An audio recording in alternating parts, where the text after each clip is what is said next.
Olá, tudo bem? Vamos aí a mais uma videoaula e se você estiver assistindo essa videoaula diretamente pelo Moodle, eu solicito aí, peço a você para assistir diretamente lá no YouTube, porque daí você tem uma visão total da tela, porque o Moodle, né, ele corta em as laterais, né? Aí você não consegue me ver, por exemplo, aqui no cantinho. Então é só clicar aí, assistir diretamente no YouTube para você ter aí, né, uma visão aí total da tela, né? Então o tema da nossa videoaula, né, será o existencialismo, que é uma corrente filosófica que iniciou no século XX, né? É uma das marcas do século XX, é a corrente filosófica existencialista. E o existencialismo ainda tem muita força no século XXI, né?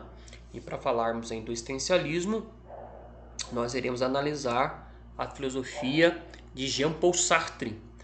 É um filósofo francês que nasceu no ano de 1905 e faleceu no ano de 1980, né?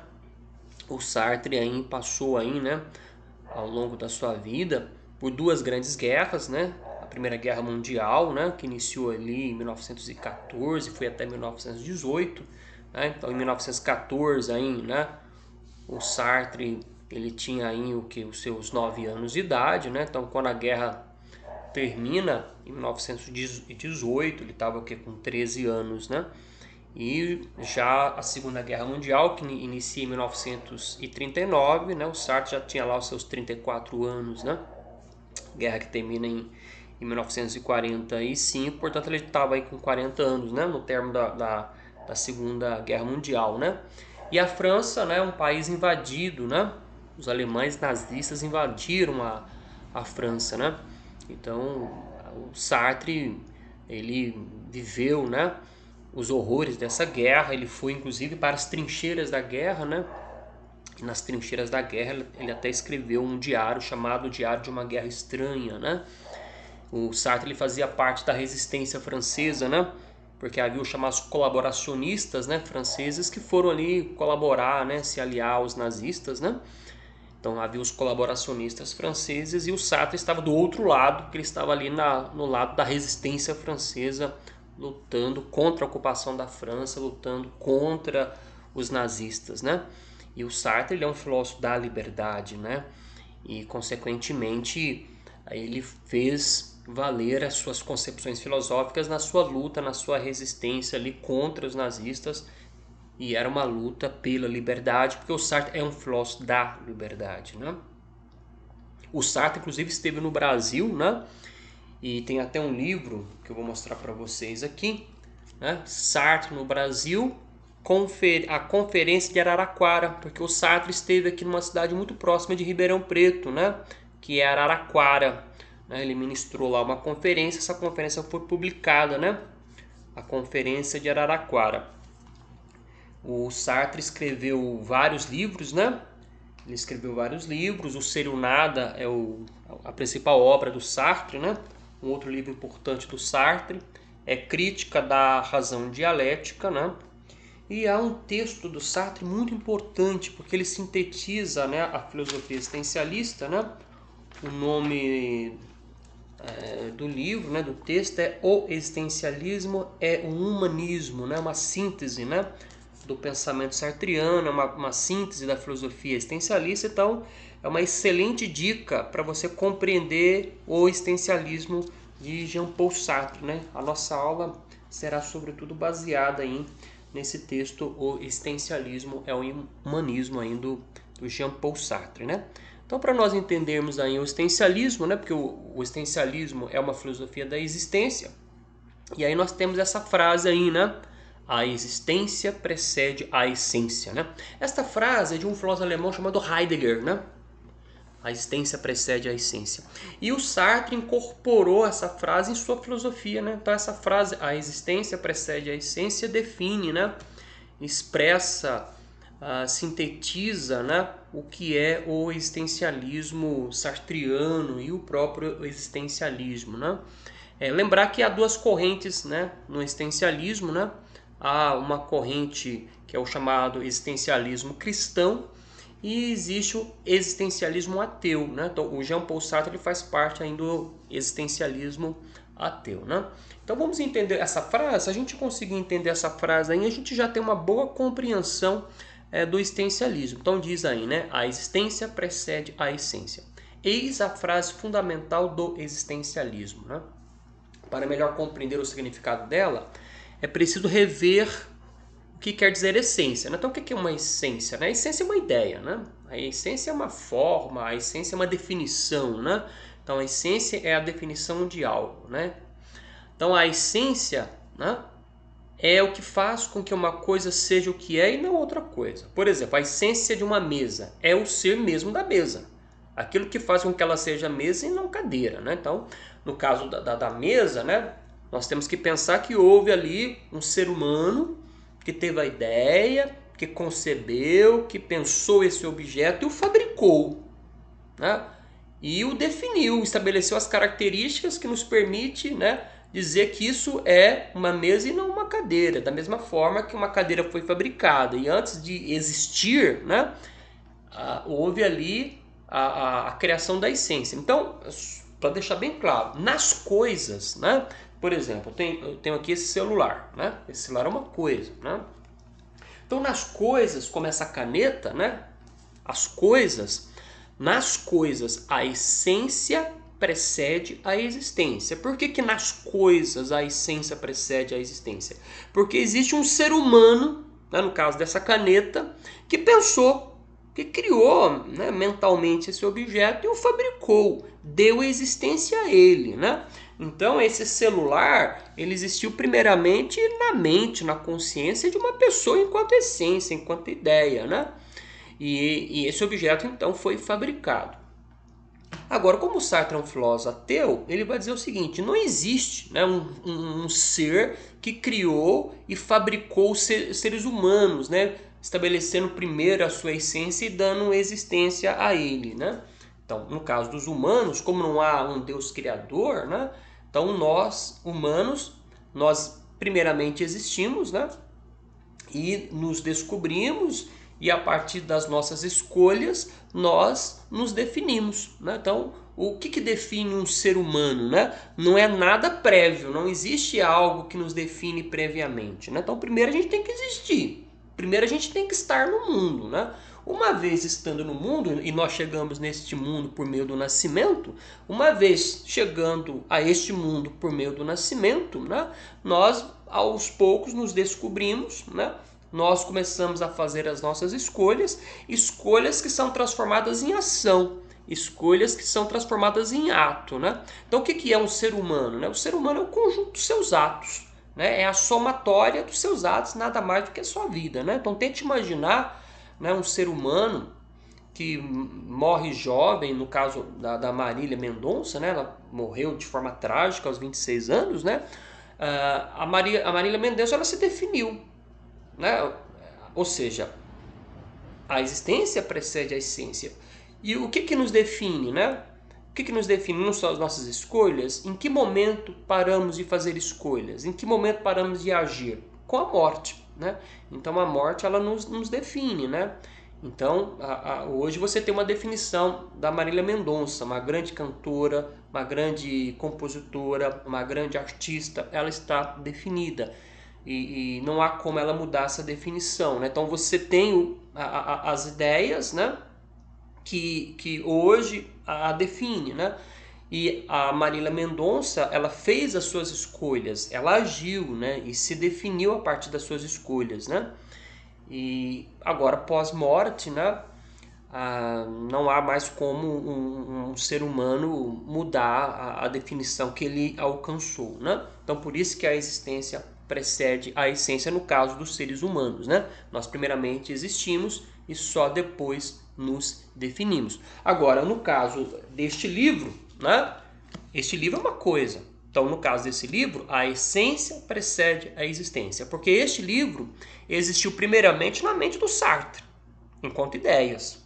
Essas ideias, né, foram aí transformadas em palavras, né, em termos, né, escrito ali, né, publicado, né? Então, no caso desse livro, né, você tem um autor, um autor que concebeu este livro, né? E deu existência a ele. No caso dos humanos, não há um autor, né, que vai estabelecer ali, né, o que seremos, né? Não, na verdade, não há um autor prévio, né? Não há um autor prévio, né? Na verdade, para ficar mais claro, cada ser humano é o autor da sua própria vida, né? Cada ser humano é o autor da sua própria vida. Não existe um autor externo a nós criando a nossa vida. Então, só para deixar claro que no caso das religiões, né, se a gente for pensar o caso do cristianismo, o cristianismo ele vai entender o cristianismo, né, e outras religiões também, né? Então, no caso das religiões, como o cristianismo, a essência precede a existência dos seres humanos. Por quê?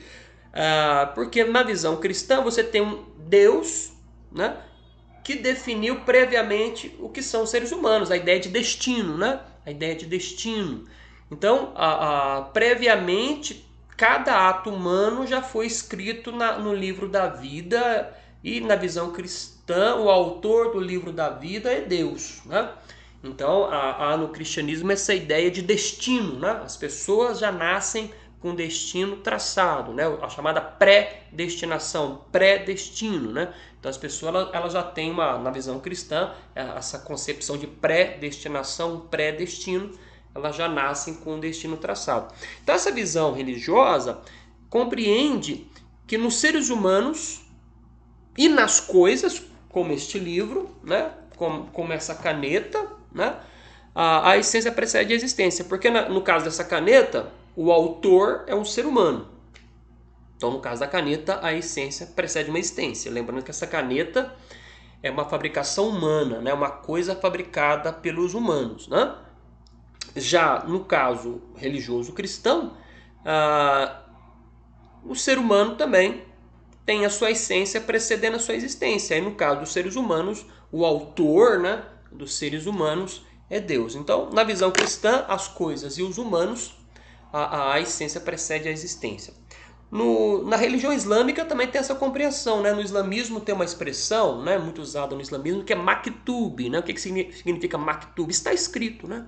Ou seja, então na visão islâmica, todo e qualquer ser humano, antes de nascer, já teve todos os seus atos escritos. Por isso tem essa expressão, né? Maktub, está escrito. Ou seja, né, antes mesmo de você praticar um ato, fazer algo, já estava previamente escrito e não por você. Na religião dos gregos da antiguidade, né, na mitologia grega, né, há o conceito de Moira, né? Moira, grego, em português é destino, né? Então, para os gregos da antiguidade, todos os seres humanos, incluindo também os deuses, né, homens e deuses, têm uma Moira, né? Homens e deuses têm um destino, né? Só que esse destino não está na mão dos homens, né? Está na mão, né, de um ser, que no caso da religião cristã é Deus, né? E esse ser é que vai então escrever a nossa vida, né? Agora, para Jean-Paul Sartre, o destino do homem está na mão do próprio homem, ou seja, o destino do homem está na mão do próprio homem, né? Porque é o homem que constrói o seu destino a partir das suas escolhas que são transformadas em ação, escolhas que são transformadas em atos, e nós somos aí, portanto, né, a somatória dos nossos atos, né? Então não importa, só seguindo aqui a leitura do texto, né, a essência é o que faz com que uma coisa seja o que é, e não outra coisa. Por exemplo, a essência de uma mesa é o ser mesmo da mesa, aquilo que faz com que ela seja mesa e não outra coisa. Não importa que seja de madeira, fórmica ou vidro, que seja grande ou pequena, importa que tenha as características que nos permitem usá-la como mesa, né? Bom, Sartre afirma, né, aí citando Jean-Paul Sartre, que o homem primeiramente existe. Ou seja, lembrar que nós existimos por meio do nascimento. E essa é uma questão, né, que a gente tem que lembrar, que para Sartre, né, para Jean-Paul Sartre, o homem é condenado à liberdade. É uma contradição, né, dizer que o homem é condenado à liberdade, porque quem está condenado está preso. No caso dessa frase, né, é uma contradição porque o homem é condenado à liberdade. Por quê? Porque nós não escolhemos primeiramente estar no mundo, ou seja, nós não escolhemos nascer, né? Nós não escolhemos nascer. Nós somos a consequência das escolhas e atos dos nossos pais, né? Então, o nascer não foi uma escolha nossa. Mas uma vez nascendo, uma vez surgindo do mundo, uma vez estando no mundo, né? O que nós temos que fazer primeiramente? Né? Nós temos que nos descobrir. Então, à medida ali que um bebê, né, ele vai tendo seu processo de desenvolvimento, né, torna ali uma criança, né, ele começa a ter consciência do que ele, né, do seu próprio corpo, né, das suas próprias limitações, ele começa a ter consciência que ele é humano. E a partir desse momento ele começa a fazer as suas escolhas. Agora, um bebê, né, antes mesmo ali de nascer, houve a escolha do seu nome, né? E não foi o bebê. Pode até ser que algum pai, alguma mãe espere o filho escolher o próprio nome, mas em geral o pai e a mãe já escolhem o nome do filho ou da filha, né? São eles que escolhem o enxoval do bebê, a roupinha que vai sair da maternidade, né? O berço, a cor do quarto, né? Então essas escolhas são feitas pelos pais, né? Então nós somos, em princípio, consequência das escolhas e atos de nossos pais. Só que aí a gente vai se descobrindo, né? A gente se descobre, surge no mundo e só depois se define, né? Então o homem primeiramente existe, se descobre, surge no mundo e só depois se define.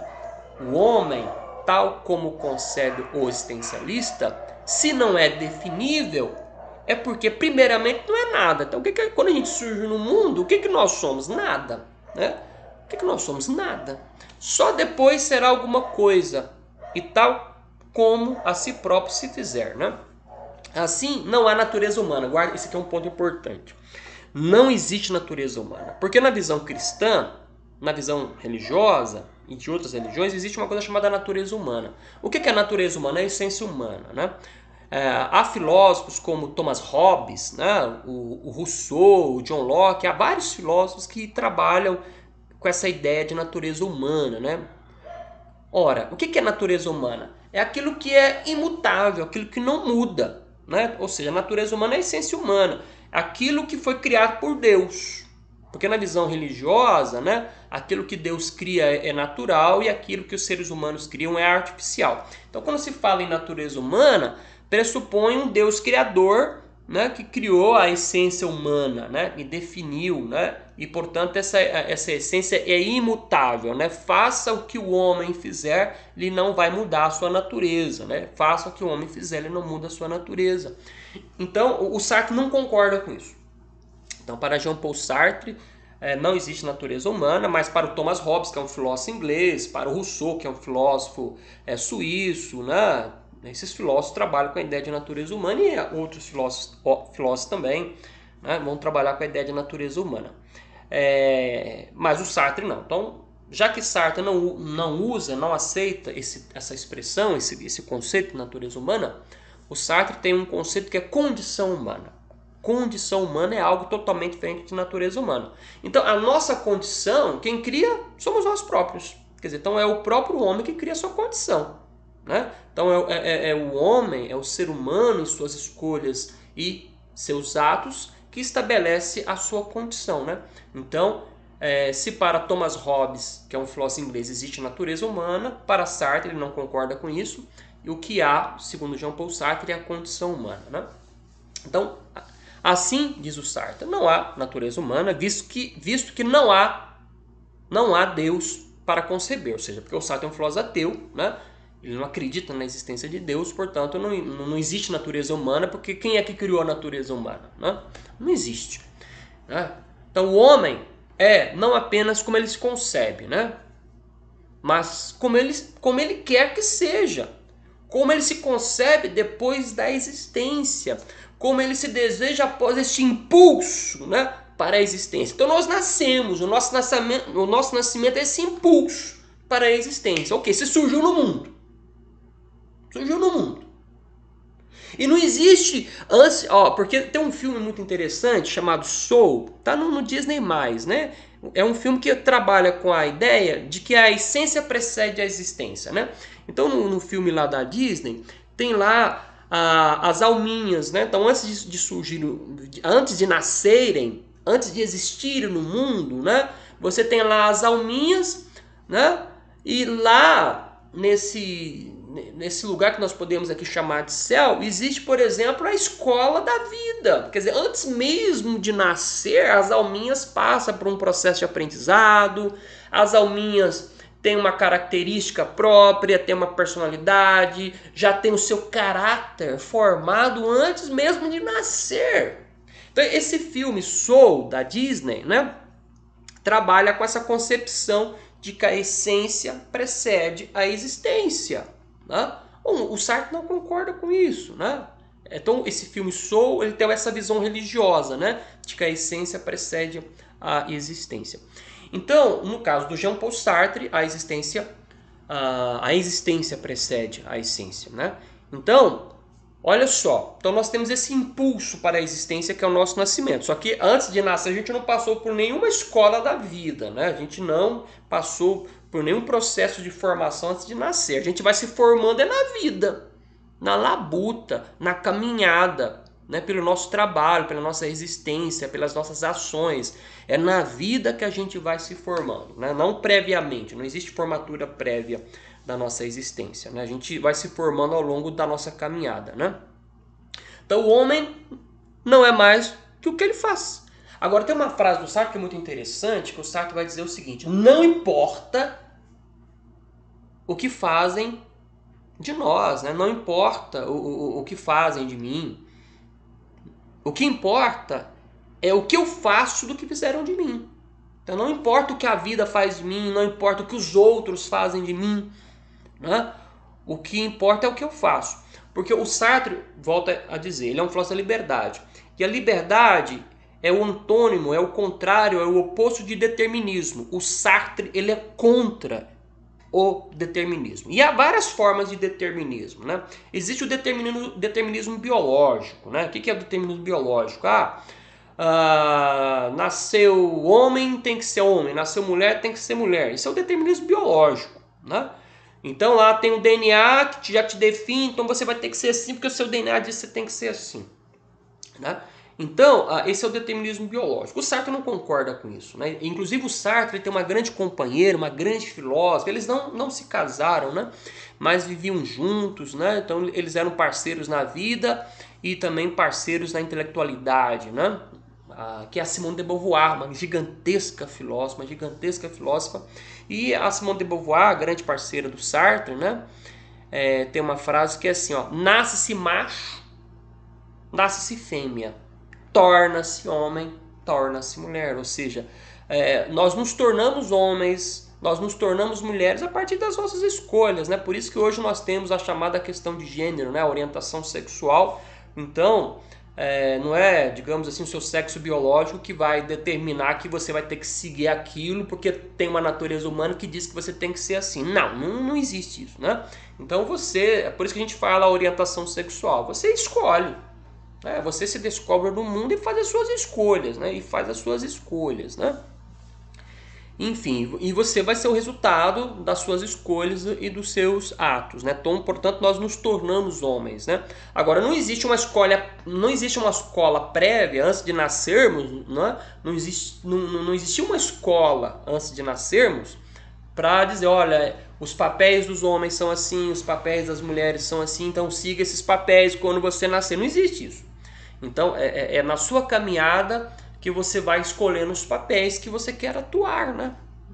É na caminhada que você vai aí encontrando o melhor papel para sua existência, né? Para você atuar, né? Então, o homem não é mais do que ele faz. Tal é o primeiro princípio do existencialismo. Então, o princípio do existencialismo é isso. A gente é aquilo que a gente faz de nós mesmos, né? A liberdade, como eu havia dito, o Sartre é um filósofo da liberdade e ele é contra o determinismo. Ele é contra o determinismo, né, biológico. Né? Como eu havia dito antes, há várias formas de determinismo. Determinismo biológico, determinismo social, determinismo econômico. Né? Então o Sartre é contra isso. Né? Então um exemplo de determinismo social que o Sartre é contra. Né? aquela ideia de que o meio faz os indivíduos, né? Ou que a pessoa é fruto do meio. Existe uma corrente filosófica chamada positivismo, né? Aí tem o Augusto Comte, o Emile Durkheim, né? São aí, né, seguidores do positivismo. Na visão positivista, as pessoas são fruto do meio em que vivem. O Sartre não concorda com isso. Eu não sou fruto do meio em que eu vivo, né? Porque isso é determinismo social. Você nasceu e vive em tal lugar, então você vai ter as características desse lugar. Não, o Sartre não concorda com isso, né? Então eu faço as minhas escolhas. Eu não sou fruto do meio social em que eu vivo, né? Então o Sartre vai considerar, eu não sou fruto do meio social em que eu vivo, porque eu sou fruto das minhas escolhas. Olha a diferença, né? Então para o positivismo, um ser humano, ele é fruto do meio social em que ele vive. Para Jean-Paul Sartre, cada pessoa é fruto de suas próprias escolhas. Tem uma frase, né? Ela é muito dita, né? Digas com quem tu andas que eu te direi quem és. Não, isso para Sartre esquece, isso não funciona para Sartre. Olha a frase, digas com quem andas que eu te direi quem és. Isso para Sartre não funciona, não é o outro que diz o que eu sou. Não é o outro, não são as pessoas que eu ando que vai dizer o que eu sou. Eu sou, porque quando eu falo eu sou, esse sou é a essência, né? Então eu sou, o que significa? Eu primeiro existo, faço escolhas e me torno este sou. Então eu existo, faço escolhas, né? Escolhas que viram ação, e a partir das minhas ações eu me torno este sou. Porque esse sou é minha essência, né? Mas não é o outro que vai dizer o que eu sou, e sim as escolhas que eu faço. Porque o homem ele é condenado à liberdade, né? Porque nós não escolhemos nascer. E por que nós somos condenados à liberdade? Porque nós fazemos escolhas o tempo todo. Até quando uma pessoa não escolhe, ela escolhe. Até quando uma pessoa não escolhe, ela escolhe porque ela escolheu não escolher. Não tem como fugir da escolha. Você escolhe até quando não escolhe.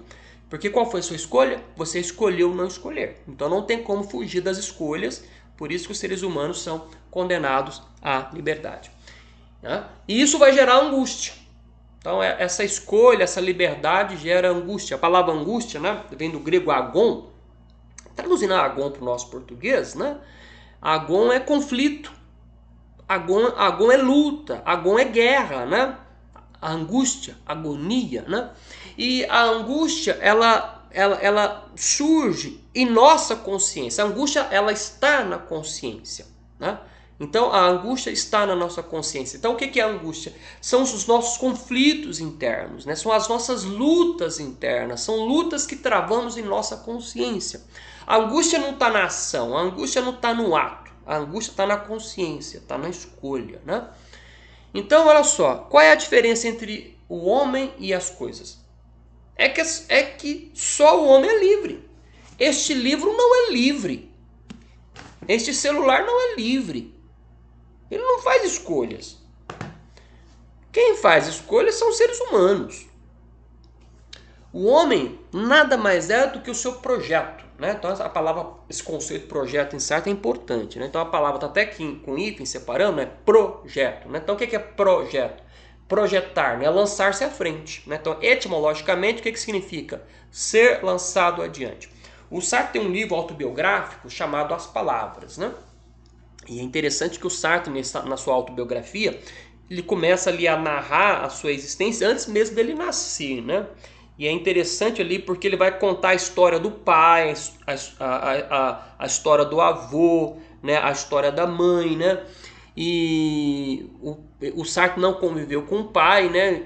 Então o pai ele sai de casa. Então o Sartre ele foi criado aí pela mãe e pelo avô.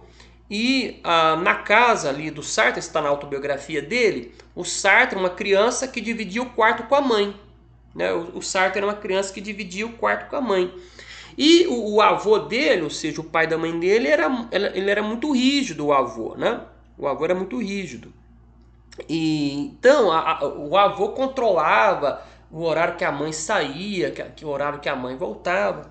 E olha que coisa interessante, por causa disso, né, o Sartre não conseguia ver a mãe dele como mãe. Né? Ele via a mãe dele como irmã. Para começar, eles dividiam o mesmo quarto. Né? Uma criança que dividia o quarto com a mãe. Né? Então ele não tinha uma identificação da mãe enquanto mãe. Ele identificava a mãe como irmã, porque o avô dava bronca na mãe, né? Porque o avô era o pai da mãe, dava bronca. Né? E esse mesmo avô dava bronca no Sartre. Então, tipo assim, nossa, minha mãe é minha irmã, né? Então é interessante, assim, né? Como a história que precedeu a nossa existência, é interessante como isso acaba também por estabelecer ali, né, a nossa condição, né? Agora é claro, né, que não é essa história prévia dos nossos pais que vai nos determinar, porque o Sartre ele é contra todo e qualquer tipo de determinismo, né? Tanto é que neste livro que eu acabo de citar, né, As Palavras, né, o Sartre tem uma frase muito interessante que ele vai dizer o seguinte: não é o passado que me impele, não é o passado que me empurra, né? Não é o passado que me impulsiona, é o futuro que me puxa. Olha que coisa interessante, né? Não é o passado que me impele, né? Não é o passado que me impulsiona, né? Não é o passado que me joga para frente. Não é o passado que me joga para frente. É o futuro que me puxa, né? Então, o que significa isso, né? Porque o Sartre, ele é um crítico do Freud, né? Na psicanálise freudiana, o Freud vai dizer o seguinte, que o nosso eu, né, o nosso ego, ele é subordinado a três senhores poderosos, né? Segundo Freud, quem são esses três senhores poderosos, né? O id é um senhor poderoso que controla o eu, o nosso ego, né? O id, ele carrega a nossa herança biológica, portanto existe aí um determinismo biológico no id, né? E existe o superego, né? O superego ele é formado ali pelo vínculo das figuras paternas. E só lembrar que quando eu falo figuras paternas, a figura paterna não é apenas o pai biológico e a mãe biológica, né? As figuras paternas, né, são os pais biológicos, são os avós, são os tios, são os professores, as professoras, né? Então todas essas pessoas ali em que a criança vai convivendo, são esses adultos, né, próximos à criança, né, que vai formar as chamadas figuras paternas, né? Então lembrar que quando eu falo figura paterna, eu não me refiro apenas ao pai biológico, né, à mãe biológica, mas sim os adultos, né, que vivem no entorno dessa criança e, consequentemente, segundo Freud, atuam na formação do supereu ou do superego, né? Agora, o que é o superego? É a cultura, é os valores, né? E é passado. O id é passado porque carrega a herança biológica. O superego é passado porque carrega ali a cultura, a história e os valores das figuras paternas, né? Então, olha só esses senhores poderosos, né? O id, o superego e a realidade externa, né? Então existe a realidade externa, o mundo externo. São os três senhores poderosos que escravizam o eu. Então o eu, né, é um escravo. O eu é um escravo, segundo Freud. O eu é um escravo, né? Submisso, subordinado. O eu é um servo, né? Para melhor, vou usar uma palavra aqui, né? Mas o escravo ou servo? Mas vamos usar servo aqui agora. Então o eu é um servo do id. O eu é um servo do superego, o eu é um servo da realidade externa. É um escravo ou um servo, né? Então são os três senhores poderosos, né, que dominam o eu.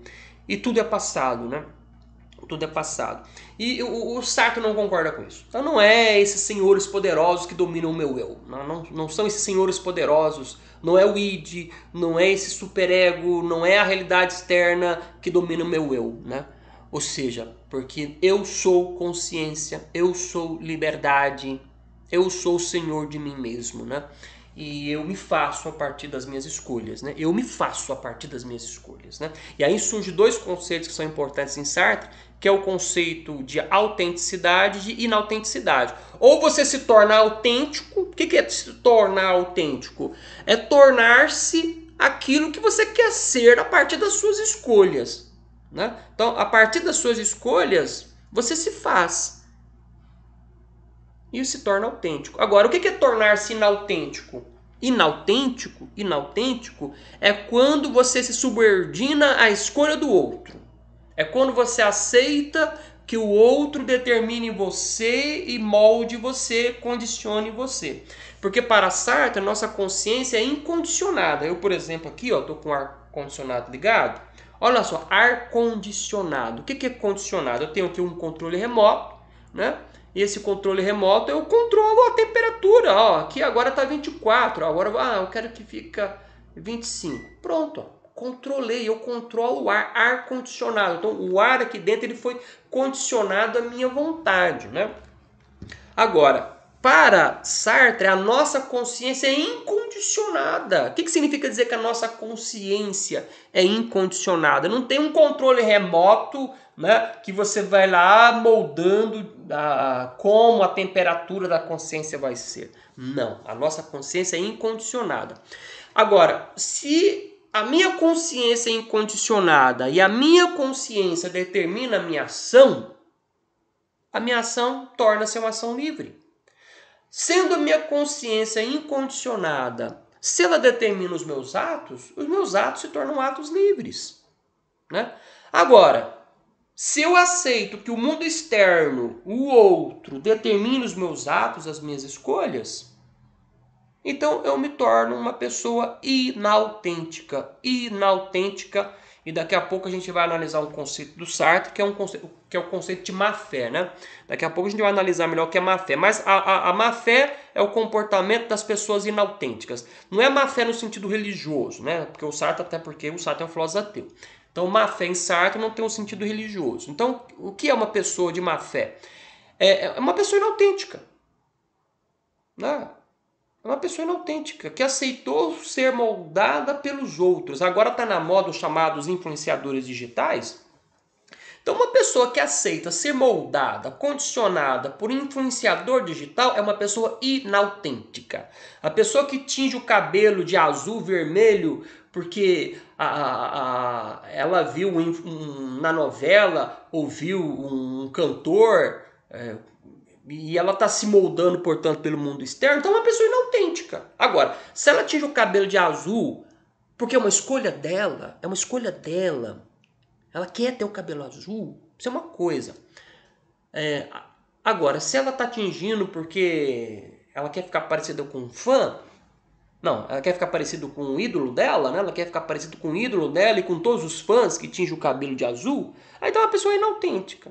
Pessoa inautêntica. Portanto, é uma pessoa que age de má fé. Daqui a pouco a gente vai entender melhor o que é má fé. Então, olha só. A palavra projeto significa etimologicamente ser lançado adiante. Assim como o sufixo ex da palavra existir, significa fora. Ora, mas se as coisas são em si, por que as coisas são em si? Porque esse livro já está definido. Está definido. Uma vez que você publicou, está aqui definido. Pronto. Por isso que quando a gente faz dissertação, a gente faz tese, né? Eu estou agora fazendo doutorado, escrevendo a minha tese. Então, como eu estou escrevendo a minha tese, eu ainda tenho como mudar. Porque a minha tese não foi publicada ainda. Agora, a minha dissertação de mestrado já foi publicada. Já passou por uma banca, já está publicada lá. Está lá na biblioteca da UFSCar. A UFSCar tem um site que é repositório, onde a gente coloca todas as nossas dissertações e teses, né? Tá lá, quer dizer, depois que você entrega para a banca, publica, não tem mais como mudar, né? Então, um livro, né, é a mesma coisa. É claro que um livro, né, tem eu posso até fazer aqui publicar minha dissertação e fazer revisões, fazer mudanças, né, porque eu sou o autor da dissertação, e aí você tem uma segunda publicação, uma terceira publicação que você pode ir mudando, né? O autor... né? O Karl Marx, por exemplo, ele é autor do Capital, né? Enquanto o Karl Marx estava vivo, ele ia mudando o Capital. Então o Capital tem várias versões. Que enquanto o Karl Marx, que é o filósofo, estava vivo, né? Ele ia mudando a obra dele. Então, enquanto ele estava vivo, era uma obra incompleta, né? Bom, depois o Marx morreu. Bom, aí não tem mais como mudar, né? Então o livro O Capital, que é o principal livro do Marx, está lá definido. Não tem mais como mudar, né? Não tem mais como mudar. Então, a mesma coisa é a nossa vida. A nossa vida é um livro incompleto. Enquanto nós estamos vivos, a nossa vida é um livro incompleto. Agora, a gente morreu, a morte é o ponto final. A morte é o ponto final. Aí você vai falar assim, nossa, mas eu morri antes da hora, Bom, se bem que como é que você vai falar que morreu antes da hora se você está morto? Enfim, alguém pode falar assim, nossa, a pessoa morreu antes da hora, né? Porque você não, se eu morro, eu não vou falar. Mas assim, então uma pessoa viva pode dizer que a pessoa que morreu antes da hora e deixou o livro inacabado. Não, ela não deixou o livro inacabado. A pessoa morreu, o livro dela está acabado. Então não existe essa história, morreu cedo, morreu jovem, morreu antes da hora, deixou a vida inacabada. Não, a sua vida foi acabada. A sua vida foi definida, porque a morte define, a morte faz com que o nosso livro seja completado. Então não existe, enquanto estamos vivos, o livro da nossa vida é inacabado. Morreu, o livro está acabado. Ponto final. A morte é o ponto final do livro da nossa existência. Agora, quem escreve esse livro? Nós próprios escrevemos esse livro. Então, olha só. Ora, mas se as coisas são em si, né? Então este livro ele é em si, o existir do homem é um para si. Olha a diferença. As coisas são em si. Agora, o ser humano é um para si. Vamos entender esse conceito, porque esse conceito para si vai ficar mais claro. Entenda para si como para fora, né? Entenda para si igual para fora. Vou explicar o porquê. Vamos entender que nós temos a nossa consciência. A nossa consciência é vazia. Se eu fechar os olhos agora, como eu estou fazendo, é escuro aqui dentro. É escuro, a minha consciência é vazia, né? Não tem conteúdo. Então, quando eu abro os olhos, eu abri o olho, surgiu o notebook, surgiu aqui a luz, a mesa, o controle do ar, o meu celular, os livros, as coisas povoando a minha consciência. As coisas estão agora povoando a minha consciência. Então, a nossa consciência, ela tende para fora. Então, por que o homem é um para si? Entende esse si como consciência? Então, vamos entender esse si como consciência. Então, nós, humanos, nos desdobramos para fora. Agora, este livro ele não vai desdobrar para fora.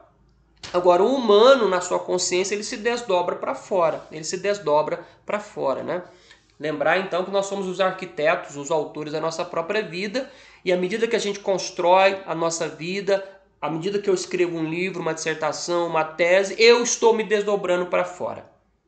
Quando eu escrevi a minha dissertação, a minha consciência se desdobrou para fora.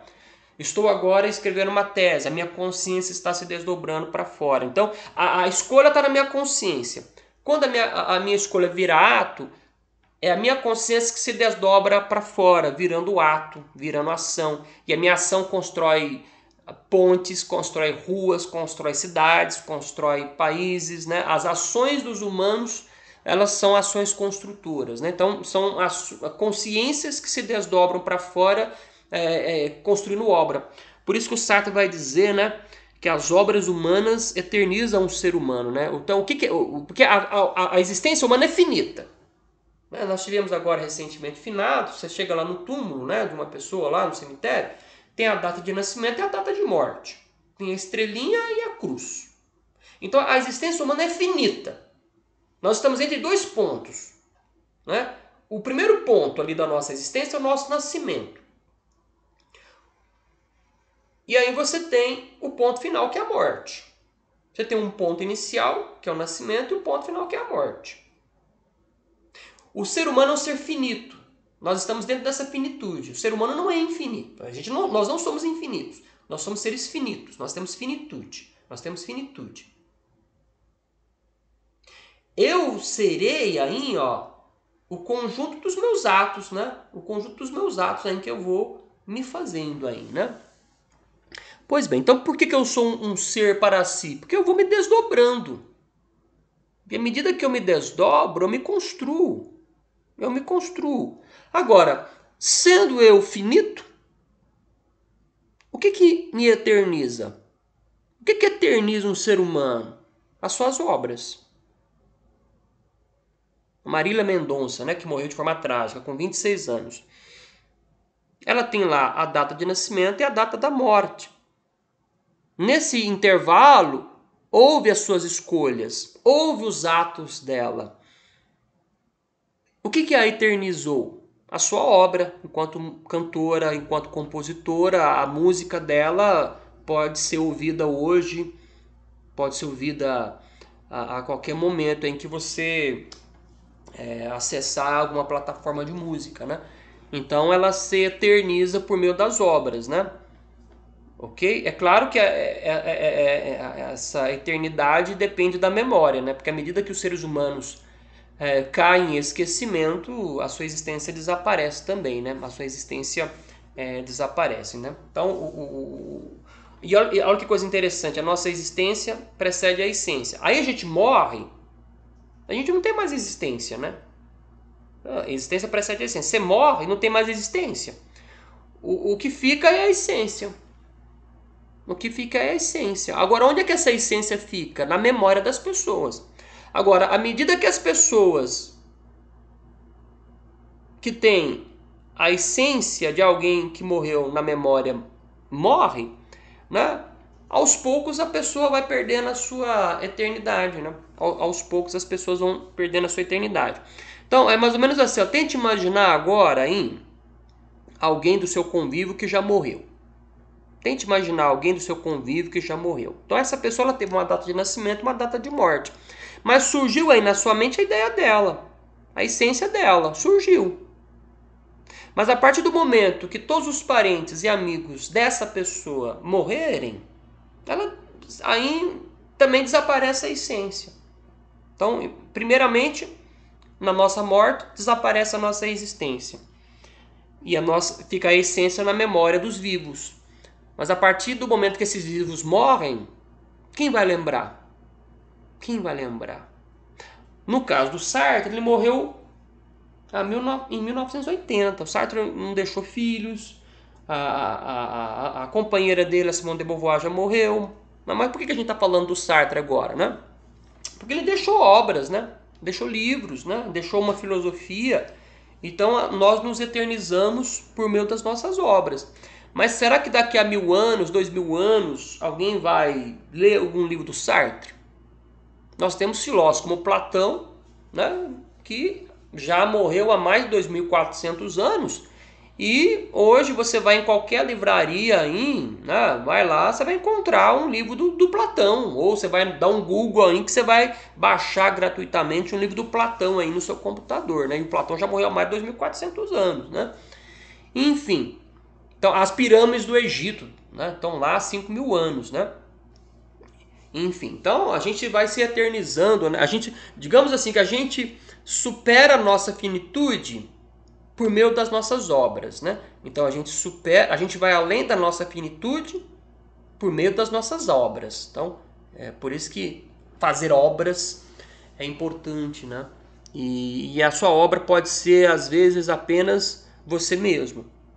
Né?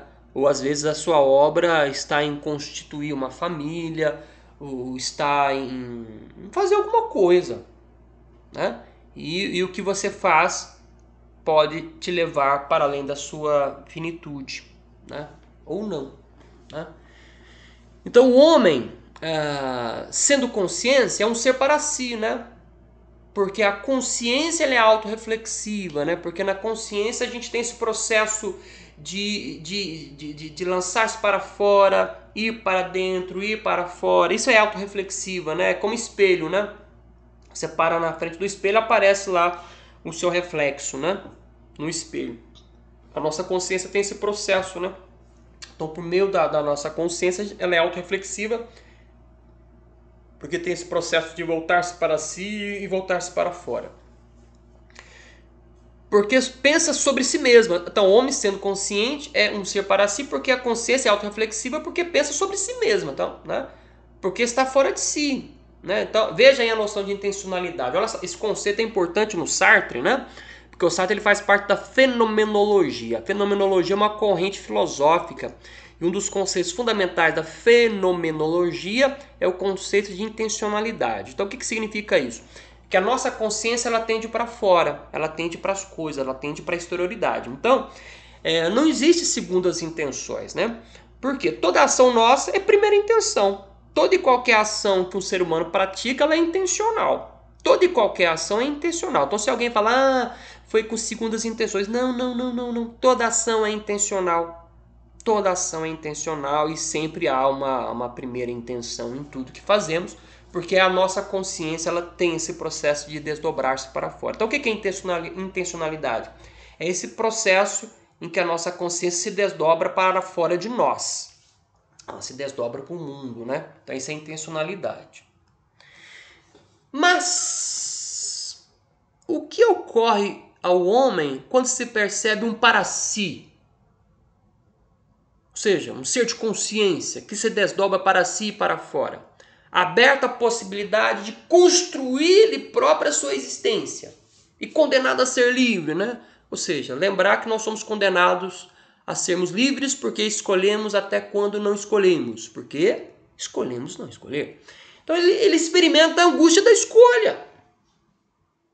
Porque a angústia não está no ato, na ação. A angústia está na consciência. Aonde se situa, para Jean-Paul Sartre, aonde se situa a angústia? Na ação ou na escolha? Na escolha.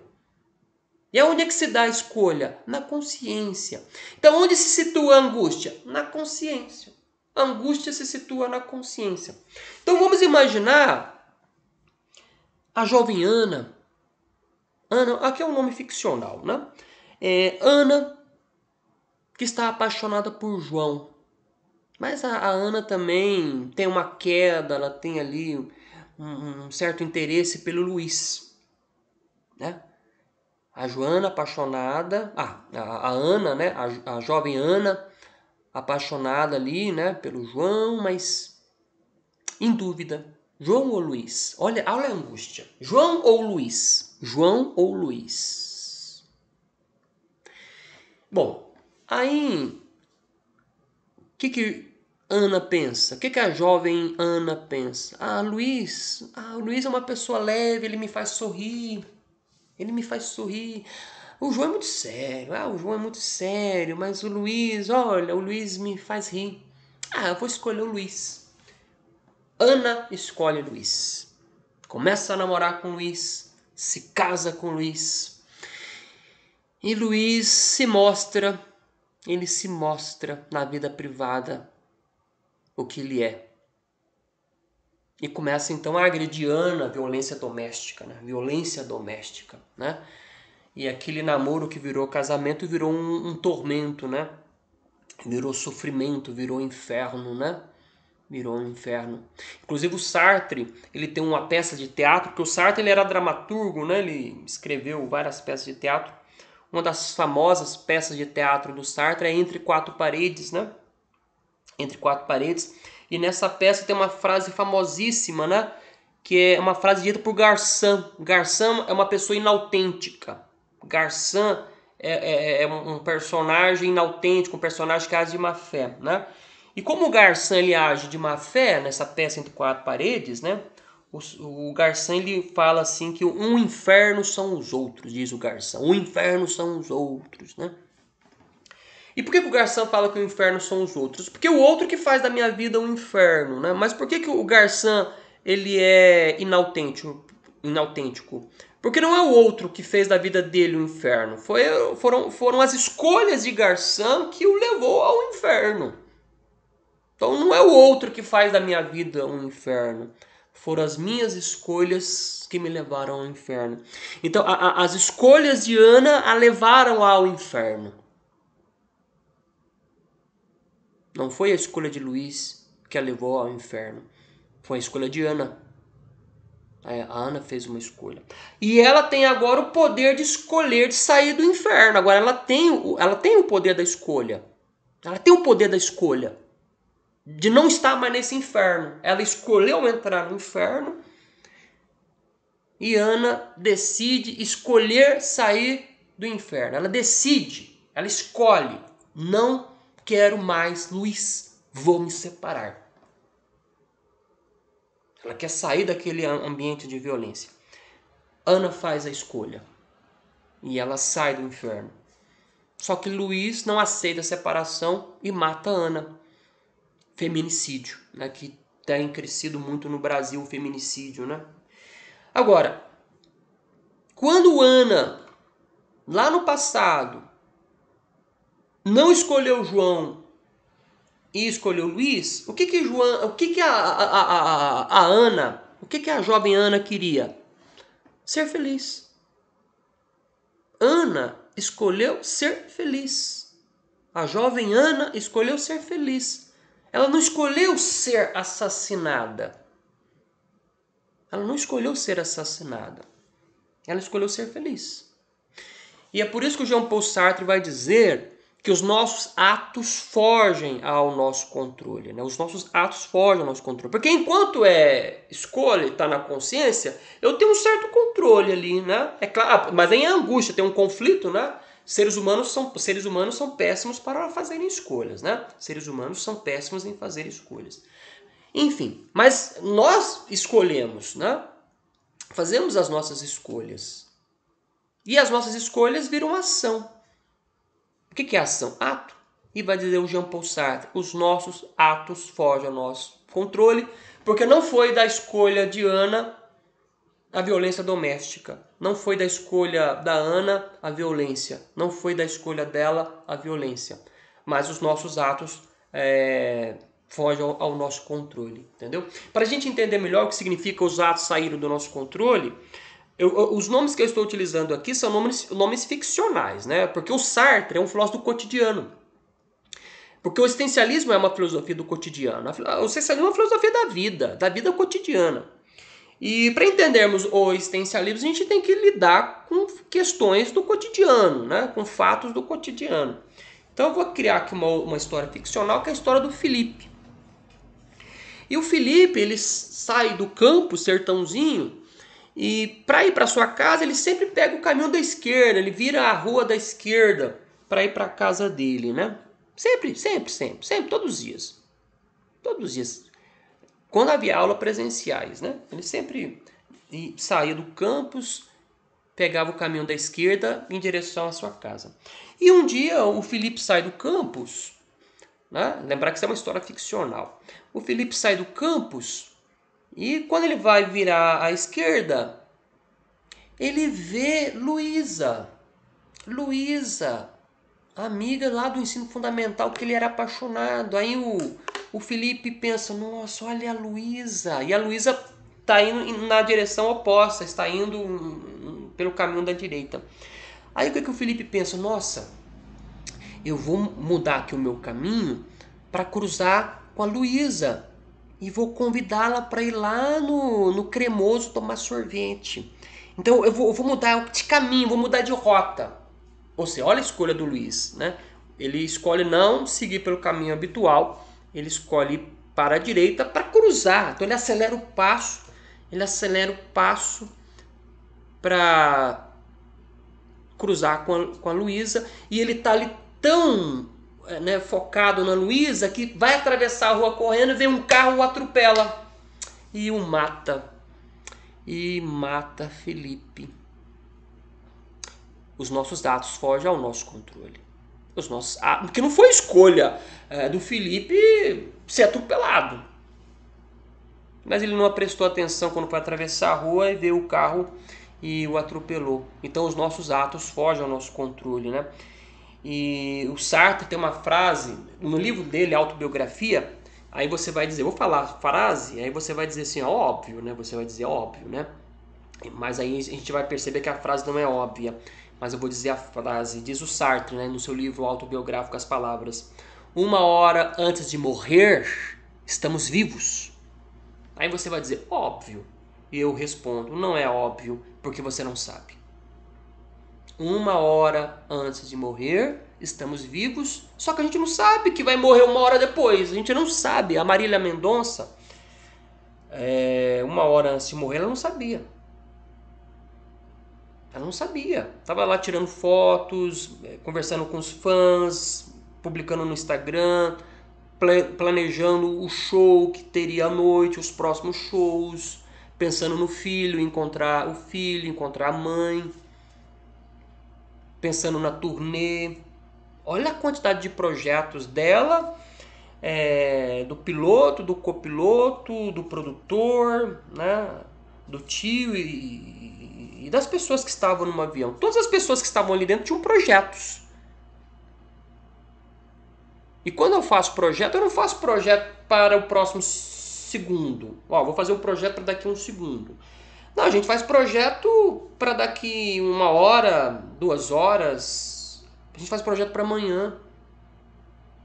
Só que entre o hoje e o amanhã, entre o presente e o futuro, existe a morte. Entre o presente e o futuro existe a morte.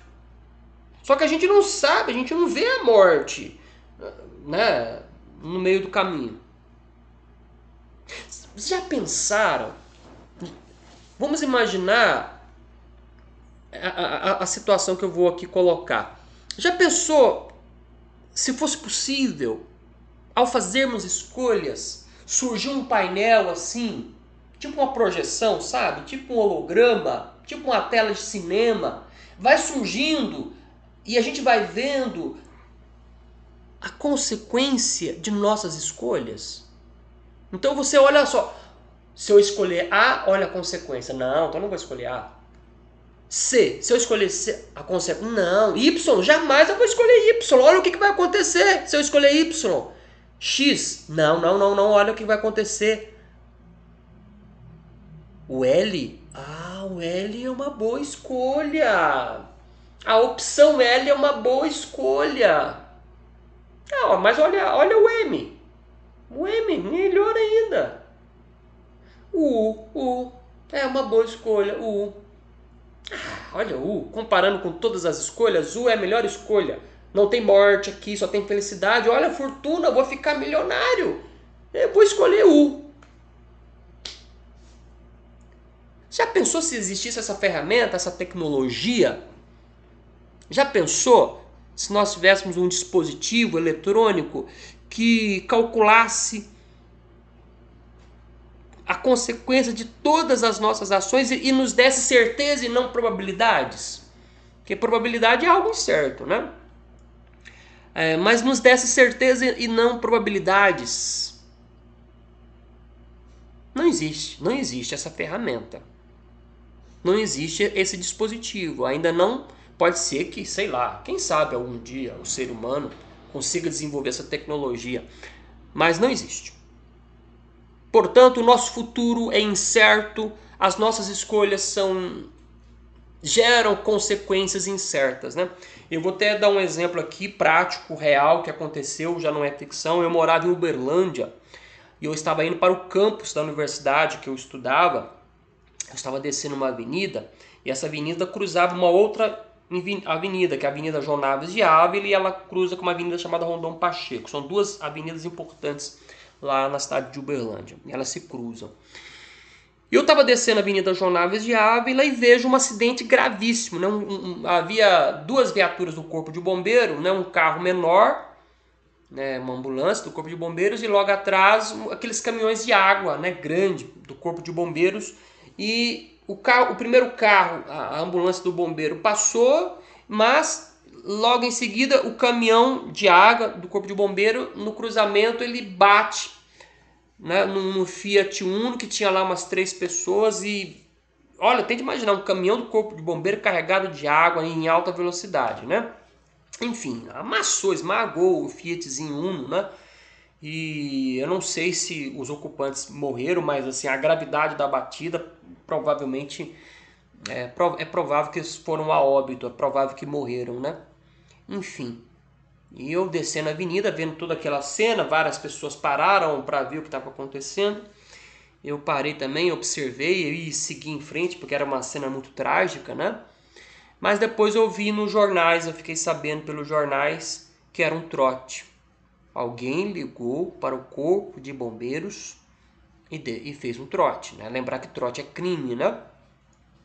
E essa pessoa, ela fez uma escolha, né? Ela escolheu zoar, né? Tirar uma onda lá com os bombeiros. E essa escolha, olha a consequência dessa escolha, provavelmente causou a morte de 3 pessoas.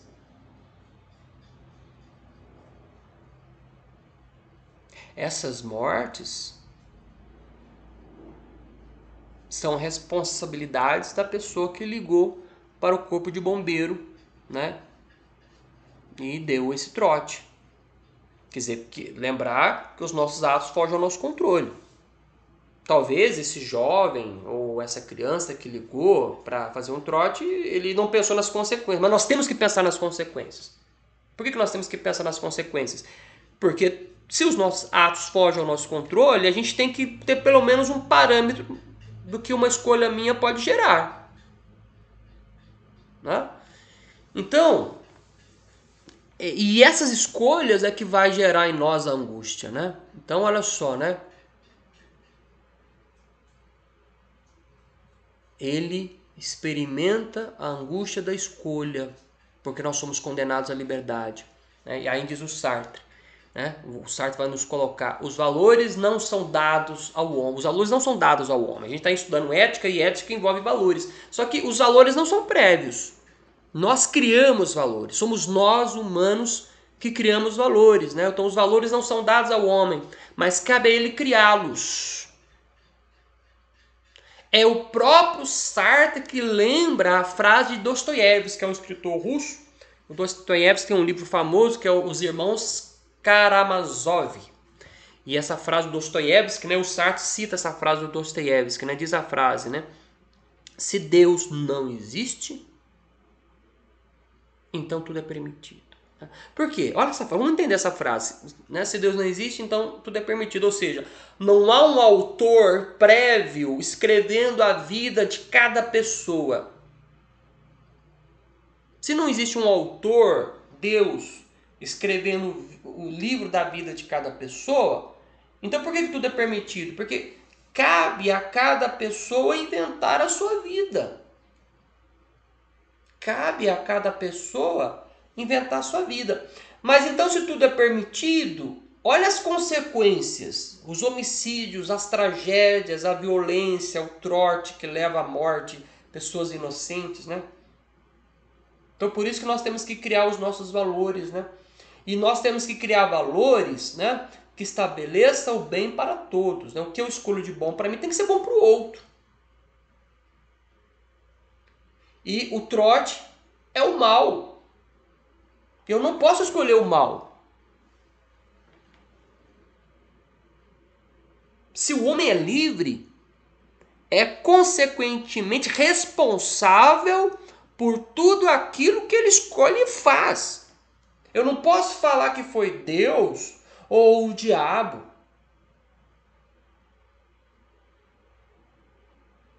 Eu não posso falar que foi Deus ou o diabo que guiou a minha mão. Porque tem pessoas que cometem assassinatos e falam que foi o diabo que guiou a mão dela. Não. Não. Da mesma forma que não há um Deus guiando a sua mão, também não há um diabo guiando a sua mão. Você guia a sua mão a partir da sua consciência, das suas escolhas. Então você é responsável. A liberdade só possui significado na ação, na capacidade do homem de impor modificação no real. Então nós, por meio das nossas ações, ação que tem como princípio uma escolha, ação que tem como princípio a nossa consciência.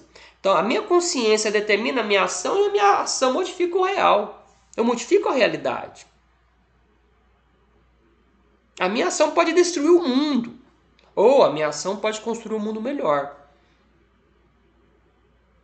E não há um Deus e também não há um diabo para você justificar o que você faz. Não há um diabo para você justificar o mal que faz. O mal que você faz é uma escolha sua. E não há um Deus para justificar o bem que você fez. O bem que você fez é uma escolha sua. Lembrar que o Sartre é um filósofo ateu. O absurdo. Né? Absurdo, né? É uma palavra que vem do latim. E o que significa absurdo em português? Sem sentido. Sem sentido. Né? O Sartre, né? Ele é dramaturgo, né? Então o teatro sartreano é chamado de teatro do absurdo, né? Teatro de Jean-Paul Sartre. O Sartre escreveu peças de teatro, como eu citei agora, Entre Quatro Paredes, né? E existem outras peças que o Sartre produziu, peças extremamente importantes, né? E essas peças aí são chamadas do teatro do absurdo, né? Então Sartre também discute a questão da morte. Por quê? O Heidegger, né, que é um filósofo alemão, O Heidegger vai dizer o seguinte: se você não pensa a sua própria morte, então você é inautêntico, né? Então, para ser autêntico, uma das coisas que nós temos que pensar é a nossa própria morte. Só que o Heidegger, que é um filósofo alemão, ele vai dizer que o homem é um ser para a morte. E na visão do Heidegger, a morte completaria os seres humanos. O Sartre não concorda com Heidegger. O Sartre não concorda com Heidegger, né?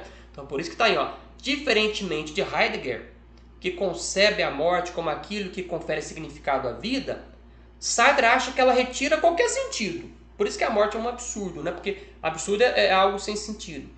Então, por isso que a gente usa aquela expressão quando você vê algo assim que não faz sentido, você fala, que coisa absurda. O que você está falando quando você fala, o que é absurdo? O que você está dizendo? Que coisa sem sentido, né? Então, a morte é um absurdo. A morte não dá sentido à vida, ela tira o sentido da vida. A morte anula os nossos projetos e manifesta a certeza de que um nada total nos espera. Lembrar que nós somos seres finitos. O que nós somos antes do nosso nascimento? Nada. O que a gente é depois da morte? Nada. O que eu sou? O conjunto dos meus atos.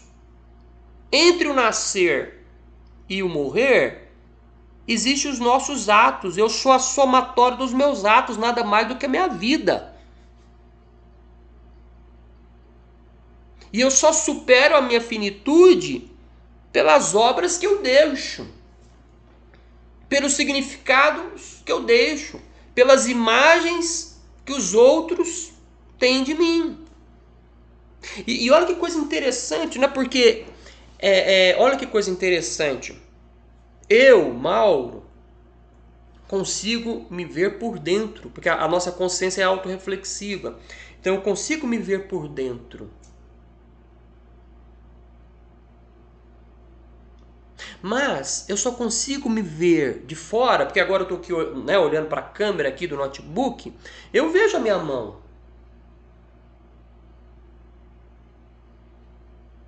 Mas agora eu não estou vendo o meu rosto. Eu estou vendo a ponta do meu nariz.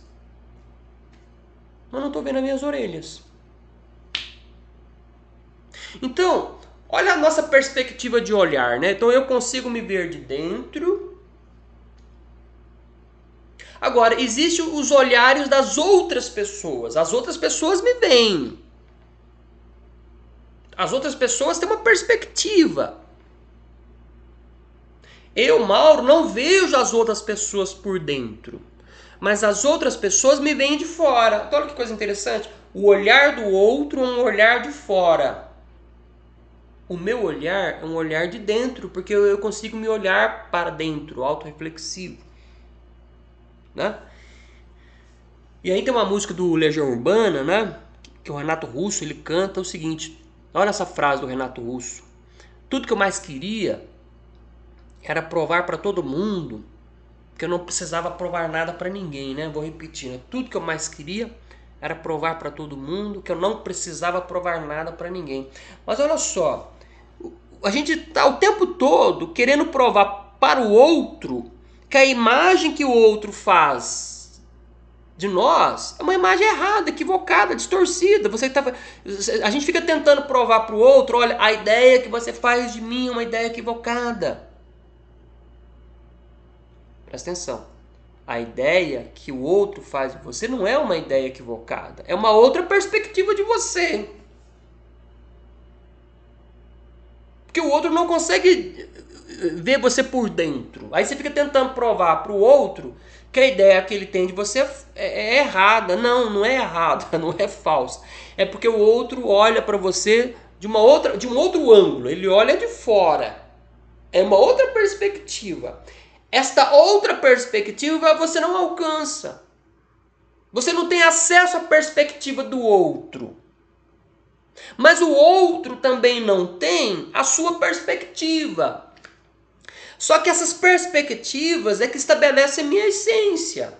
Então, em outras palavras, né? A minha essência acaba sendo a minha perspectiva e a perspectiva do outro. A minha perspectiva sobre mim, a perspectiva do outro forma a ideia que eu sou o professor Mauro. Provavelmente vocês devem ter alguma perspectiva de mim. Provavelmente vocês fazem julgamentos de mim. Aí eu fico tentando, né, eu posso talvez, né, imaginemos numa aula presencial eu tentando colocar, olha, o julgamento que vocês fazem de mim é um julgamento equivocado.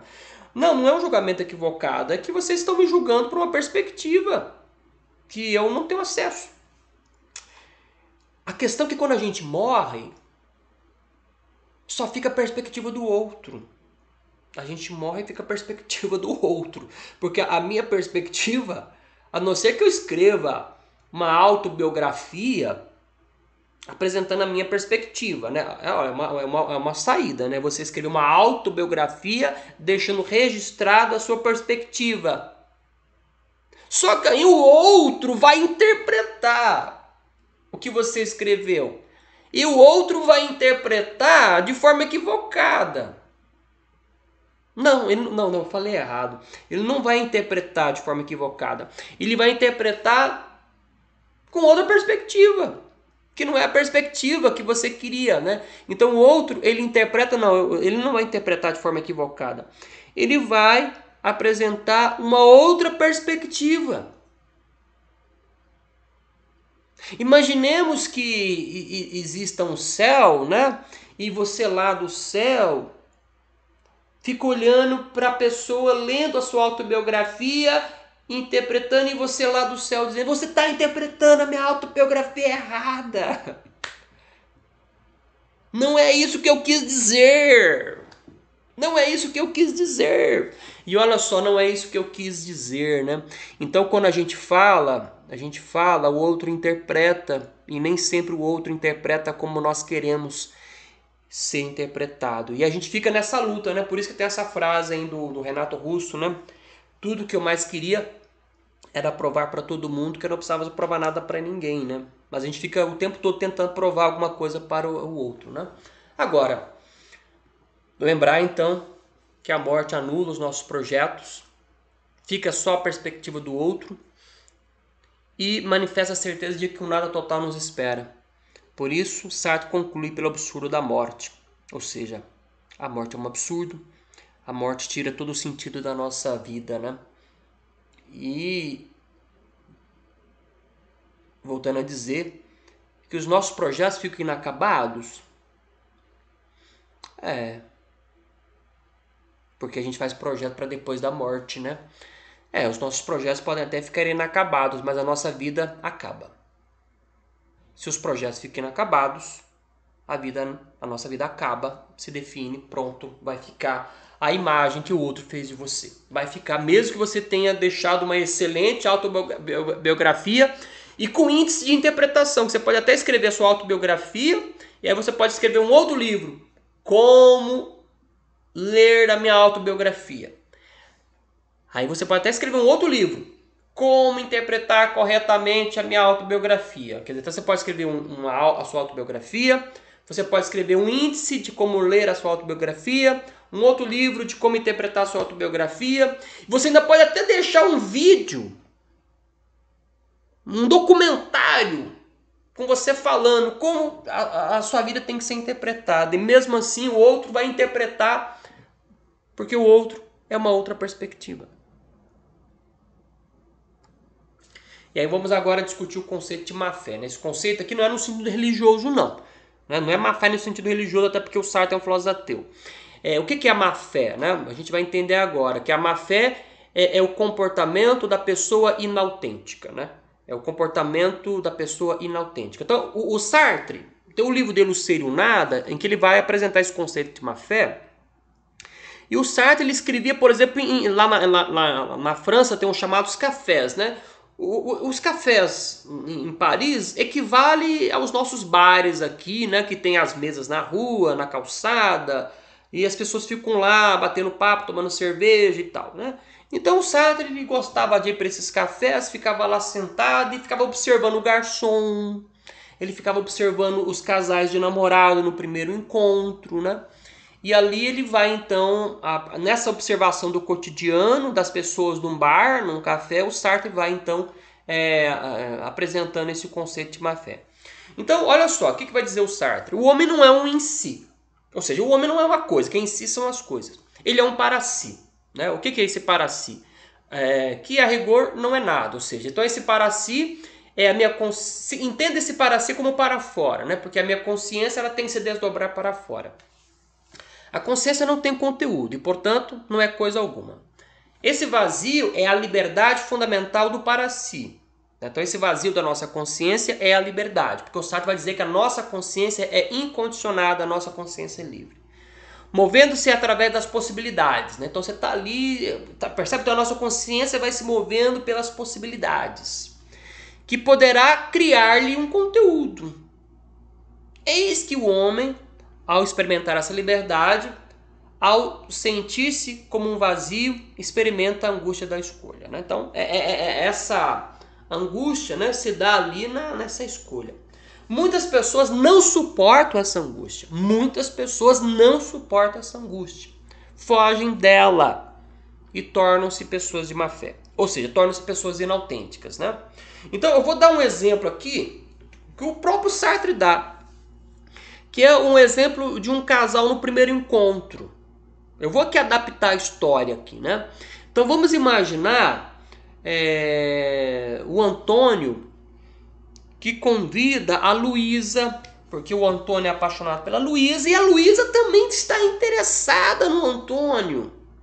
A Luísa também está interessada. Só que a Luísa, ela leu numa revista feminina que como se comportar no primeiro encontro. Então ela vai seguindo ali o roteiro, né, das dicas da revista feminina. Na verdade ela vai, hoje eu fui até um pouco antigo agora, que não é mais revista feminina, e sim influencer digital. Então ela viu lá, né, um vídeo de uma influencer digital dizendo como se comportar no primeiro encontro. Então ela viu lá um vídeo de uma influenciadora digital, e essa influenciadora digital dá dicas de como agir no primeiro encontro, né? E aí a Luísa está muito atenta às dicas dessa influenciadora digital. Então ela está agindo de má fé. Ela está agindo de má fé. Pois bem, e aí, né, o Antônio convidou a Luísa para ir lá no cremoso, lá no sorvete cremoso, tomar sorvete. Aí vai lá os dois, primeiro encontro.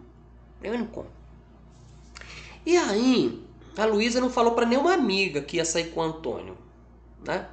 Não falou para nenhuma amiga. Então tá lá, né? O Antônio e a Luísa, um olhando pro outro. Sabe aquele momento assim que um olha pro outro, né? Aí não tem o que falar, começa a falar do tempo, vai chover, tá calor, né? Nossa, tá calor, né? Nossa, faz tanto tempo que não chove em Ribeirão, faz tanto tempo que não chove em Sertãozinho. Nossa, né?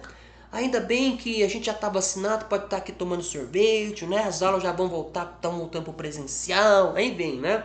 Aí começa a falar da vida, começa a falar de tudo menos daquele momento que os levaram ali. Então eles ficam rodeando, sabe? Ficam ali rodeando e não tocam no assunto. E aí a Luísa tá com a mão em cima da mesa. Aí o que o Antônio faz? Olha a escolha do Antônio. Né? E o Sartre, eu tô adaptando o exemplo do Sartre, né? Aí o Antônio vai e coloca a mão. Ele coloca a mão, olha o que o Antônio faz. Ele coloca a mão em cima da mão da Luísa. Olha, agora a Luísa tem que fazer uma escolha. Porque se a Luísa deixar a mão, ela consentiu no flerte. Porque o colocar a mão é um flerte. Ele tá flertando. Olha o danadinho do Antônio, que danadinho. Ele pôs a mão em cima da mão da Luísa. Danadinho. Pois bem, se ela deixa a mão, ela consente, ela aceita o flerte. Se ela puxa a mão, ela quebra com o charme do momento. Porque o que o Antônio está tentando fazer é quebrar o gelo numa sorveteria. Agora, tente imaginar a Luísa puxando a mão. A sorveteria vira um Polo Norte, aí vira um gelo total, né? Enfim. Então, aí olha a escolha da Luísa, ela deixa a mão, né? E o Antônio fica ali com a mão em cima da mão da Luísa. Eis que entra Helena. Helena é amiga da Luísa, lá do campus, lá da turma lá dela lá. Só que a Luísa não tinha falado pra ninguém. E a Luísa não quer ser vista ali com o Antônio, até porque ela é tímida, ela não quer ser vista ali. Aí o que a Luísa faz? Pá, puxa a mão. A Luísa puxa a mão. Olha a situação. Por quê? Porque a Luísa não quer que a Helena veja e saia comentando na turma. Olha, Vocês não sabem o que eu vi lá no Cremoso. Vocês não sabem o que eu vi. Eu vi lá a Luísa e o Antônio. Vocês não tavam, o Antônio estava segurando a mão da Luísa. A Luísa não quer isso. Você entendeu o que é agir de má fé? Porque a Luísa queria estar com o Antônio. Ela queria beijar o Antônio. Só que a influenciadora digital disse que não pode ser assim, né, desse jeito. Ela tem que, né, ser difícil, né? Ela não pode ir cedendo assim, não pode ir, né? Ela tem que esperar um terceiro encontro, um quarto encontro, um quinto encontro, né? Enfim, e a Luísa deixa passar o momento. A Luísa deixa passar o momento, né?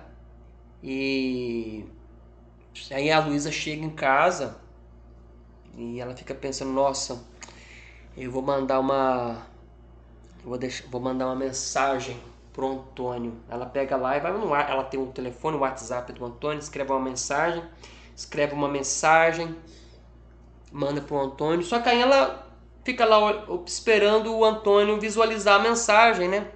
Porque ela ama o Antônio. Ela não teve coragem de declarar, ela fica lá, mas o Antônio não visualiza, não fica azulzinho, esse não fica azulzinho, ela vai lá, ela olha, só fica aqui, esse cinza. Ele não viu minha mensagem. Ele tá me evitando, ele não viu minha mensagem. E ela fica lá, 1 hora, 2, 3, 4, esperando ficar azul, né? Porque ela se declarou para ele, olha Antônio, eu te amo, eu não devia ter puxado a mão. Ela escreve, manda áudio, ele não visualiza os áudios dela. E ela vai tomar sorvete, vai no congelador, olha que ela tomou sorvete à tarde. Mas vai lá na geladeira, começa a tomar sorvete. Manda uma mensagem para Helena. Helena, não fala para ninguém que você me viu com o Antônio. Ela mandou uma mensagem. Helena, não fala para ninguém que você me viu com o Antônio. E a Helena manda outra mensagem. Mas você não ficou sabendo o que aconteceu? Você não tá sabendo o que aconteceu?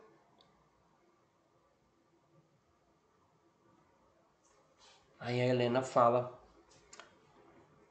pra Luísa que houve um assalto e uma bala perdida atingiu o Antônio e o matou. Os nossos atos fogem ao nosso controle. Isso é a vida humana, esse é o cotidiano, né? Esse é o cotidiano, né? Enfim. Vocês entenderam o que é a má fé? Né? Agirmos de forma inautêntica e a pessoa, ela torna-se uma pessoa de má fé porque ela está fugindo da angústia. Agora há uma outra angústia. A angústia dela é que ela se tornou uma pessoa de má fé, inautêntica, perdeu o grande amor da vida. Porque porque não existe se, né? Mas vamos imaginar uma outra situação. Vamos imaginar que Luísa não puxasse a mão, que Luísa mantivesse a mão, e isso fizesse com que Antônio e Luísa ficassem mais tempo na sorveteria. Porque eles iam se abraçar, beijar, então eles iam ficar mais tempo na sorveteria. E ao ficar mais tempo na sorveteria, o Antônio não teria cruzado com um assalto e não teria sido atingido por uma bala perdida, porque um segundo, né, a mais, um segundo que ele ficasse a mais na sorveteria é o tempo suficiente para não ser atingido por uma bala perdida, né? Um segundo, olha só, um segundo. Um segundo que ele fica a mais com ela seria o suficiente para não ser atingido por uma bala perdida, né? Um segundo nos separa da vida e da morte. Um segundo nos separa dos nossos grandes amores. Um segundo faz os nossos amores ficarem incompletos, né? Um segundo é tempo suficiente, né? Então isso é filosofia do cotidiano. A filosofia, ela pensa as grandes questões, que a gente chama de questões universais. Agora, o Sartre, ele não está pensando nessas questões universais, como Karl Marx, né? Porque a filosofia do Marx é uma filosofia que vai pensar o universal, Platão, são filósofos que vão pensar questões universais. O Sartre, ele está filosofando, querendo compreender a singularidade de uma vida humana. A filosofia do Sartre é uma filosofia da subjetividade, da singularidade humana, da individualidade humana. O Sartre, ele questiona essa ideia de história universal, né? Aí o Sartre, ele tem um escritor francês famoso, que é Gustave Flaubert. O Gustave Flaubert escreveu um livro chamado Madame Bovary, né? E o Sartre, para provar que é impossível história universal, o Sartre resolve escrever um livro, a biografia do Gustave Flaubert. Ele resolve escrever um livro para contar a história de um homem, que é o Gustave Flaubert. E olha que o Sartre ele morreu e deixou o livro incompleto. E o livro já tinha umas 2.000 páginas. Então você imagina, para contar a história de um homem já tinha ali umas 2.000 páginas, né? E olha o nome do livro, O Idiota da Família, né? O Idiota da Família era o nome do livro, porque na verdade o Gustave Flaubert acabou sendo o Idiota da Família, né? É o nome do livro, né? O Idiota da Família, a biografia que o Sartre escreve do Gustave Flaubert, né? Enfim, então o Sartre é um filósofo do cotidiano, da subjetividade humana, da individualidade humana, né? E aí nós temos que pensar a responsabilidade, né? Porque o liberalismo, né, o neoliberalismo são correntes filosóficas individualistas, egoístas. O existencialismo não é individualista. O existencialismo não defende o individualismo. O que o existencialismo defende é a individualidade humana, é a subjetividade humana, a singularidade humana. Não confunda individualidade com individualismo. Cada pessoa tem a sua individualidade. O que nós não podemos ser é individualistas. Nós não podemos pensar só em nós. Nós não podemos pensar só em nós. Por isso que a responsabilidade, né, ela é fundamental, o engajamento, né? Esse é um outro conceito do Sartre, o engajamento, porque toda ação nossa ela é uma ação engajada, né? Toda ação nossa tem que ser uma ação comprometida, né? Esse engajamento pressupõe que toda e qualquer ação nossa ela tem que ser comprometida com o outro, tem que ser comprometida com a paz, nós temos que ter engajamento, nós temos que nos comprometer com o outro e com a humanidade, né? E esse engajamento é, portanto, essa questão da responsabilidade, né? Nós temos que ter responsabilidade.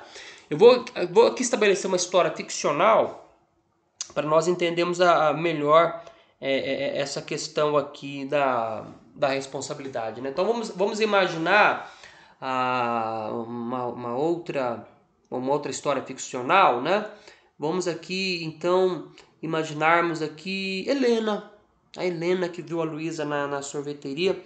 A Helena já tem aí um namoro, né? De 5 anos, né?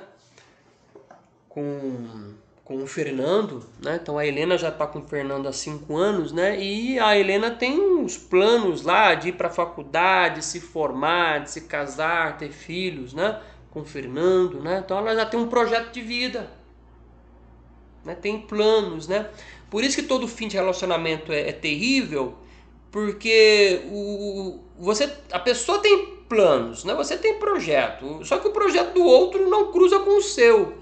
Aí o relacionamento termina porque o outro tem outro projeto e o seu projeto fica ali em aberto, inacabado. Aí, por isso que por isso que o relacionamento ele dói muito para quem é a situação, né? Para quem dói mais terminar um relacionamento? Para quem está terminando ou para quem tá ouvindo que terminou, né?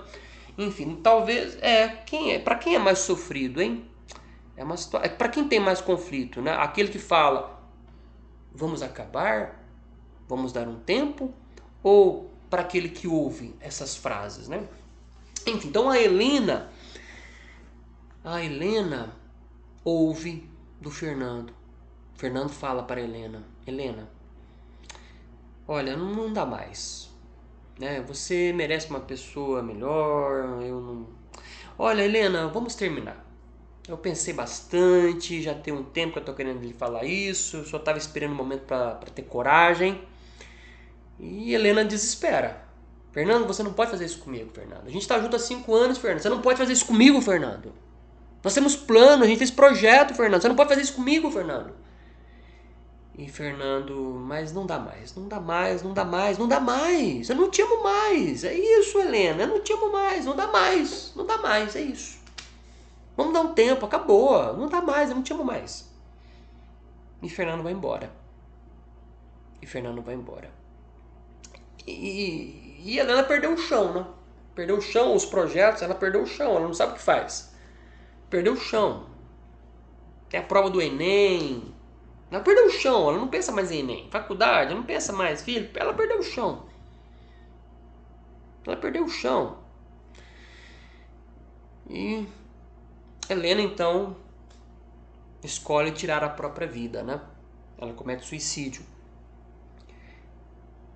Aí vem a questão da responsabilidade, né? Porque nós somos responsáveis pelas nossas escolhas. Quem é responsável? É só Helena que é responsável por esse ato? Foi só Helena a responsável pelo ato que tirou a sua vida? É apenas Helena a responsável pelo suicídio? Não, né? Fernando também tem responsabilidade, né? Porque uma escolha minha envolve o outro, né? Porque uma escolha que eu faço pode atingir só a minha pessoa. Por isso que viver é difícil, né? Porque as nossas escolhas não envolvem só a nós, né? A minha escolha envolve o outro. Uma escolha minha pode atingir só a minha pessoa. Mas uma escolha minha pode atingir a humanidade inteira. É só a gente lembrar do Hitler, né? Na Alemanha. O Hitler fez uma escolha racista, segregacionista, de ódio. Começou ali com 1 seguidor, 2 seguidores, 6 seguidores, 12 seguidores, 18 seguidores, 20 seguidores. De repente ele tinha milhões de seguidores na Alemanha e chegou ao poder na Alemanha. E começou a exterminar pessoas que eram diferentes, né? Teve lá o genocídio dos judeus na Alemanha, o holocausto, né, dos judeus, né? O holocausto significa destruição total, né? O holocausto, holos é todo, né? O holocausto, holos é todo, né? Então quando eu falo holocausto, seria a destruição, né, do todo, né? Então a escolha de Hitler atingiu a humanidade inteira. Uma escolha que você faz pode atingir só você, mas no caso a escolha do Antônio atingiu Helena. E atingiu a família de Helena. Atingiu os amigos de Helena.